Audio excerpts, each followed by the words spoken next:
안녕하세요 여러분들, 테크노사우루스의 티라노입니다. 자, 오늘은 포코 XA 프로 맥스 리뷰인데 기기가 포코가 아니죠. 이게 아마 한 2달 정도 됐을 거예요. 레드미 터보5 맥스라고요. 포코 XA 프로 맥스의 중국 내수형 버전이거든요. 여러분들도 아시겠지만 디멘시티 9500S가 들어가 있다고 해서 되게 궁금해가지고 구매를 했었는데, 지금부터 여러분들 제가 이런저런 설명을 드리겠지만 이 제품은 제 생각에는 진짜 특정 니즈가 있지 않는 한 정발가가 70 스타트잖아요. 그 가격 주고는 절대 안 살 제품이거든요. 그러니까 지금 이 영상을 클릭한 이유가 지름을 갖다가 펌핑을 받으려고 왔다, 이런 분들은 백 버튼 그냥 누르시는 게 나을 거예요. 자, 첫째 디자인부터 보죠. 이게 그래도 글로벌 버전으로 바꾸면서 소송 걸릴 만한 것들은 몇 가지는 처리한 것 같긴 하더라고요. 왜 제가 그런 얘기를 하냐면, 보이십니까? 와, 저는 진짜 이런 미친 대놓고 짝퉁 처음 보는 것 같아요. 아마도 제 생각에는 아이폰 조립 공장이 중국에 있잖아요. 폭스콘, 거기에 이제 도료되는 업체가 있었을 텐데 그 공급망에서 어떻게 이렇게 빼왔나 봐. 사실 색깔 말고도 디자인도 그냥 아이폰 복사 붙여넣기 수준이라서 제가 이거 쓰긴 했지만요, 진짜 이 케이스 이렇게 씌운 상태에서 한 번도 안 뺐어, 정말로다가. 대체 내가 무슨 생각으로 이 색깔을 샀을까 진짜 좀 창피하긴 하더라고요. 자, 재질은 알루미늄 프레임에 전면에 고릴라 글래스 7i, 사이즈는 여기 아시는지 모르겠는데 요즘에 중국에서 유행하는 사이즈거든요. 6.8인치대에 들어가 있고 가로, 세로, 두께, 비율 거의 똑같죠. 무게는 조금 나가긴 하는데 뭐 손목이 아프거나 그럴 정도는 아니고, 심 트레이는 실링 들어가 있거든요. IP68에 듀얼 신 지원. OS는 이게 포코랑 완전히 좀 다르기 때문에 기능적인 부분만 몇 가지 보여드릴게요. 자, 디스플레이 색상 모드랑 색온도 조절 가능. AOD는 짝이에요. 스마트라고 되어 있는데 요거는 카메라로 잡아주는 거라서 카메라 가게 안에 들어오는 가까운 거리에서만 뜨는 거라고 보시면 되고요. 듀얼 앱 지원하고 배터리 모드 들어가 있는데, 샤오미는 사실 이거 해봐야 퍼포먼스상의 차이는 없고 대기 시간이 조금 길어진다 정도? 자, 진동은 햅틱 괜찮은 편이고, 스피커는 모듈이 달라지지는 않은 것 같긴 한데 아무래도 기기 사이즈라든지 이런 것들이 조금 변했잖아요. 거기에 따라서 출력이나 디테일을 살짝 잡았다, 이 정도로 생각을 하시면 돼요. 자, 디스플레이는 6.83인치 2772x 1280 해상도에 120Hz 아몰레드 패널이 들어가 있고요. 아마 그냥 디스플레이 생김새 보신 분들은 아셨을 거예요. 뭐 색역, 밝기, 색 정확도 전부 다 예상 범위 안에 들어와요. 그리고 간혹 이거 스펙시트 본 다음에 2000니트 왜 안 나오냐, 사기 아니냐 하시는 분들이 있는데, 이거 여러분들 원래 안 나오는 거예요. 그 이상 나오는 애들 자체가 굉장히 희귀한 겁니다. 자, 베젤 비율 괜찮고 곡률 아예 대놓고 베낀 건지 타 중국발 기기들보다도 굉장히 스무스하게 깎아놨고, 카메라 같은 경우에는 전면 20메가픽셀 f2.2 광각이고요. 동영상 기준으로 봤을 때 1080p 60프레임이 한계치로 찍혀있고, 사진으로 넘어가게 되면 마법봉에 불 들어오면서 바로 얼굴 보정이 들어가게 되죠. 근데 여러분들 이게 제가 만진 게 아니에요. 이게 디폴트 설정입니다. 보정을 하더라도 한 듯 안 한 듯 만들어야 되는데 중국 거는 조금 부담스러운 느낌이에요. 자, 후면 같은 경우에는 50메가픽셀 f1.5 위상차 AF랑 OIS 지원하는 광각, 8메가픽셀 f2.2 초광각. 스펙 보시면 여러분들 초광각은 그냥 구성 맞추려고 넣어놓은 게 보이시죠? 이렇게 올리게 되면 모드가 나오는데 슬로우 모션, 타임랩스, 듀얼 동영상은 그거 아시죠? 얼굴이랑 이렇게 두 개 같이 나오는 거. 야간이랑 파노라마 모드도 지원. 디폴트는 지금 보시면은 비닝을 잡는 걸로 되어 있는데 이렇게 해서 풀어서 사용하실 수도 있고요. 동영상 같은 경우에는 4K에 60프레임까지. 사진 품질 같은 경우에는 제가 보통은 이제 중국 폰들을 많이 보여드리니까 저한테 되게 많이 물어보시거든요. 최근에 이제 중국 폰들이 여기저기 회사랑 협업하면서 카메라 특화 제품들을 많이 내다 보니까 중저가형 중국 폰들도 자꾸 기대치를 높게 가져가시는 분들이 계시던데 그거 아닙니다. 제가 딱 잘라 말씀드릴게요. 그렇게 될 가능성이 없어요. 최근에 이제 샤오미 울트라나 비보 울트라급 요런 애들한테는 센서를 갖다가 좀 좋은 거를 쓰기도 해요. 근데 여러분들 그 폰에서는요, 하드웨어적인 부분이 그렇게 중요하지 않아요. 요즘 폰카 품질의 핵심은 후보정이에요. 사실 이 9500S 정도면은 샤오미의 후보정 로직만 제대로 넣어줬다라고 한다면 이 센서로도 플래그십 못지않은 동영상, 사진 품질이 나와야 돼요. 충분히 찍어낼 수 있습니다. 하지만 그렇게 하지 않는다. 왜? 업셀링 포인트가 없으니까. 때문에 지금 사진이나 동영상 제가 찍은 거 보여드리면은 이게 중국 회사의 특징이거든요. 상대적으로 뭔가 좀 색채도를 높게 잡는 느낌이 들죠. 제 기억에는 이게 X6 프로에서 X7 프로를 넘어올 때도 센서나 렌즈가 바뀌긴 했지만 그때도 완전 업글은 아니었거든요. 살짝 뭐랄까 한 2시 방향 정도 업글? 그 정도 생각을 하면 됐거든. 근데 이번에는 뭐 렌즈, 조리개 값 다 똑같잖아. 소프트웨어는 제가 일부러 안 만진다고 얘기를 했고 딱히 변화가 없습니다. 그냥 여기서 딱 멈춰놓은 거야. 더 개선할 여지가 있지만 안 만진다고. 왜? 플래그십 라인을 팔아먹어야 되니까. 심지어 사진은 그래도 덜한 거예요. 동영상이라든지 저조도 이런 부가 옵션이 조금 더 붙게 되잖아요. 그러면은 그 차이는 더 벌어져요. 때문에 여러분들 이제 중급 기어에서 제발 그런 거 따지지 마. 화소수, 조리개값, OIS를 넣니 마니 이런 스펙상 변화 있잖아요. 이런 고만고만한 렌즈랑 센서가 들어간 애들은 최종 사진의 품질, 영상의 품질이 뭘로 결정이 된다? 후보정으로 결정이 되고, 그 키는 누가 지고 있다? 제조사가 지고 있다. 그러니까 여러분들 기대 기대를 아예 하지 마시라는 거예요. 더 싼 기기에 더 좋은 카메라 품질 이런 거 이제는 쉽지 않아. 자, 이제 다음 보실 건 성능인데 이것도 좀 내용이 빡세거든요. 제가 최대한 좀 정리를 해서 설명을 드리도록 하겠습니다. 자, AP는 디멘시티 9500S, 이게 여러분들 디멘시티 S가 붙어 있으면 이번 세대부터는 세미 플래그십 취급을 하거든요. 그러니까 스냅으로 따지면 엘리트 빠진 H-Gen5 그거랑 똑같은 라인이라고 생각을 하시면 돼요. 다만 이게 세부 전략이 스냅이랑은 아주 살짝 좀 다르거든요. 같은 아키텍처 구성에 캐시를 잘라가지고 성능을 떨어뜨리는 게 스냅의 방법이었다고 한다면 디멘시티 같은 경우에는 전세대 플래그십에다가 몇 가지 좀 간을 더해요. 그러니까 쓴맛도 넣고 단맛도 넣고 뭐 짠맛도 넣고, 그래서 느낌이 거의 비슷한데 아주 살짝 달라. 설계 자체가 달라. 근데 여러분들 이번에 9500S는요 CPU 구성이라든지 L2, L3 캐시, 심지어 시스템 캐시까지 완전하게 9400이랑 똑같고요. GPU도 원래는 11코어,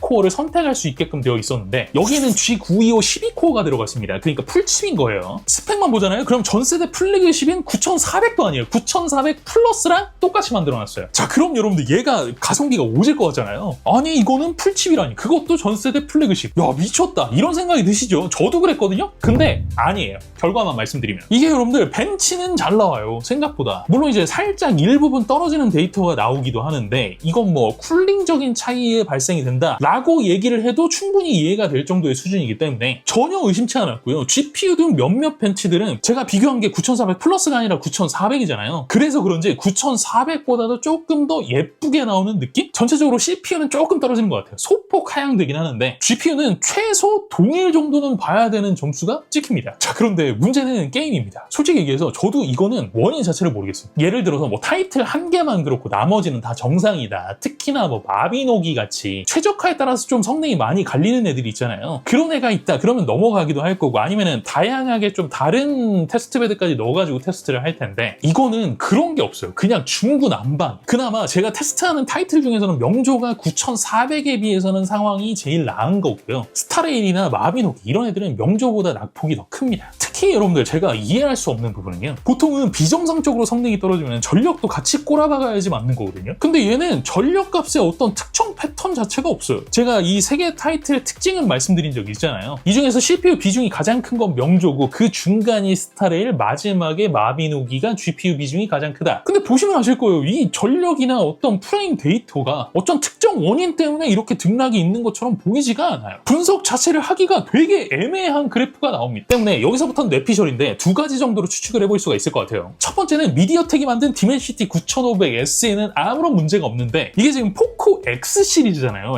F도 아니고. 샤오미에서 여러분들 전력 세팅 요즘에 진짜 별로거든요. 근데 X를 신경 써줄까? 충분히 가능한 얘기라고 보고요. 두 번째는 인터넷 돌아다니다 보면은 원래는 다이샷이 나와야 되거든. 근데 9500S는 다이샷이 없어. 근데 찾아보니까 다이샷이 있는 게 있는데 구조가 1도 변하지 않았죠. 똑같이 생겼죠. 근데 가만 생각해보면은 디멘시티 9500S의 어떤 스펙만 얘기를 했지, 이 클럭을 달성하는데 필요한 전력이 9400 혹은 9400 플러스랑 똑같다는 얘기는 안 했어. 말리 G925 같은 애들은 아예 클럭 자체가 안 뜨고요. 안 팔렸거나 아니면 수율이 좀 안 나왔거나 이런 불량감자들 있잖아요. 그런 애들을 모아가지고 패키징을 새로 한 건가? 자, 하지만 뭐 어쨌건 이렇건 저렇건 이 디멘시티 9500S의 게임 성능은 어떻다? 전세대 플래그십인 9400에 비해서도 분명히 떨어지고 H-Gen5에 비해서도 떨어진다. 자, 그래서 여러분들 제가 초장에 말씀드린 거예요. 생각을 해보세요. 우리가 세미 플래그십에 원하는 게 뭐예요? 게임이 막 빡세게 돌아가는 거 원해? 그렇지 않아요. 그냥 유튜브 보고 웹서핑하고 이런 데 있어서 빠릿빠릿함 그것만 있으면 돼. 근데 거기에서 X7 프로나 XA 프로가 부족하냐는 거야. 플러스 가격이라도 싸면 모르겠는데 나는 처음에 잘못 본 줄 알았다니까. 심지어 그게 요즘에 세일해서 70인거든만. 이건 아니야 진짜. 이러면 안 돼 샤오미. 자, 하지만 딱 하나, 진짜 이거 살 사람은 이거 딱 하나 보고 사셔야 되는 거예요. 얘는 지금 배터리가 내수용이라 9000mAh짜리가 들어가 있거든요. 포코 XA 프로 맥스 같은 경우에는 8500mAh란 말이에요. 살짝 차이가 있을 수는 있어요. 하지만 그렇게 본다라고 하더라도 와, 이건 진짜 말도 안 됩니다. 고사양 게임 기준 6시간 30분, 유튜브 스트리밍은 29시간 21분? 이 정도면 이거 뭐 5W 충전기 물려는 영원히 간다는 얘기인 거야. 자, 여러분들 충전은 제가 이게 내수용이라 안 뜨는 건지는 모르겠는데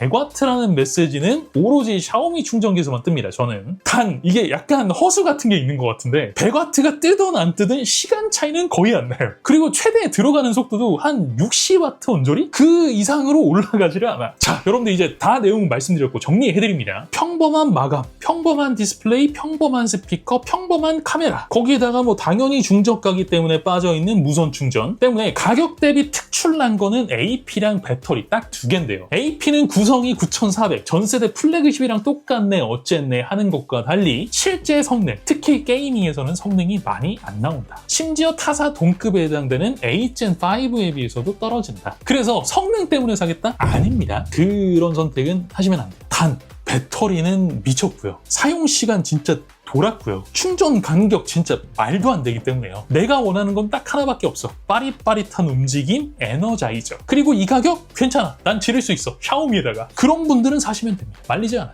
하지만 개인적으로 봤을 때는 물론 이제 뭐 저는 8 플러스 256이긴 하지만 램을 4기가 더 넣어주긴 하지만 이거를 75만 원? 이건 아닌 것 같아요. 저는 못 살 것 같아요. 요즘 뭐 그 레노버고 샤오미고 자꾸 정신줄을 놓는 것 같은데 제가 다시 한번 말씀드리지만 니들 그럴 급 아니에요. 지금도 겁나 안 팔리고 있는데 이러면 더 안 팔려. 특히 샤오미는 정신 차려야 돼. 조금이라도 삼성이랑 경쟁을 하고 싶다, 팔고 싶다, 그러면 내리라고 가격을. 레노버, 샤오미 무슨 얘기인지 아시겠죠? 오케이! 자, 오늘 영상은 여기까지입니다. 영상이 재미있으셨다면 구독과 좋아요 그리고 알림 설정 꼭 잊지 말아주시고요. 저는 다음 시간에 또 재밌는 영상으로 찾아뵙도록 하겠습니다. 지금까지 저는 티라노였습니다. 고맙습니다. 저는 이거 얼마에 샀냐면 부가세까지 다 해가지고 44만 원인가? 45만 원인가? 주고 샀어요. 맞아요. 그 가격이면 진짜 쓸만해. 아 이게 오렌지색이어도 뭐 이렇게 가려놓으면은 쓸 수 있어. 특히나 배터리 타임 미쳤거든. 가성비 좋아요. 이 중국 버전은. 근데 문제는 이 중국판도 HM5 들어가 있는 이 원 플러스에 비하면은 이걸 살 이유는 없는 것 같아. 얘도 비슷한 가격 주고 샀거든. 심지어 생김새는 얘가 더 이쁘거든. 독창적이고. 야 이게 뭐냐 이게. 이게 뭐야 이게. 이 정도면 뭐 그냥 밑그림 대고 따라서 그린 거지.